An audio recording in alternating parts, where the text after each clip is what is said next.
Hey, so I want to start making more little reviews about stuff I'm excited about reading right now. And right now, I am excited about Immortal X-Men. Now, this is the kind of book I've been waiting for ever since this new paradigm of X-Men has started. The whole House of X, Powers of X kind of thing. Now, this book focuses on the main cabal that runs the entire society of Krakoa. So that's people like Professor X, Mystique, Destiny, Kate Pride, Magneto, Sinister, a lot. There's a lot involved here, and it's always shifting.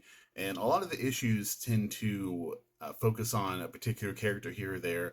Sometimes showing their motives, sometimes delving into their past, and a lot of it's about like the inner politics and sort of goings on between them, like different factions kind of making plays against each other. Some of them are more level headed, trying to keep everyone on a steady path, a little more heroic type people. And then there's just absolute chaotic people, totally in for it, all for themselves, coming up with devious plans behind the scenes.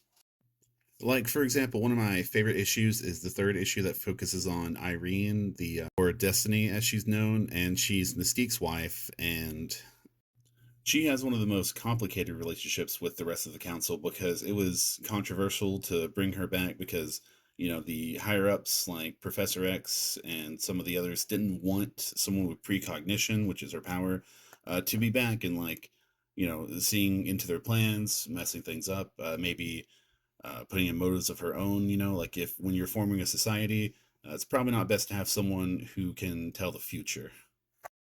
So for a long time now, they've manipulated Mystique into doing some Black Ops missions for them, just to get a chance at getting Irene back. But of course, they were leading her astray, like stringing her along, and eventually she took it into her own hands to revive her. And this issue is catching us up with her, and we get to see her past and about how she gained her powers, so she can see the future. But she quickly lost her vision as her powers set in.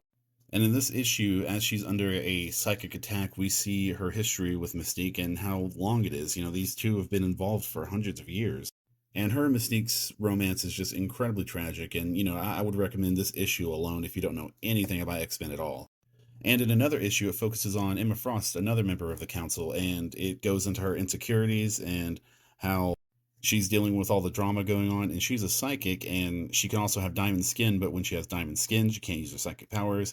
So she sleeps in her diamond form to protect herself, and that also kind of speaks to where her mental state is at. So yeah, phenomenal series with lots of depth in it.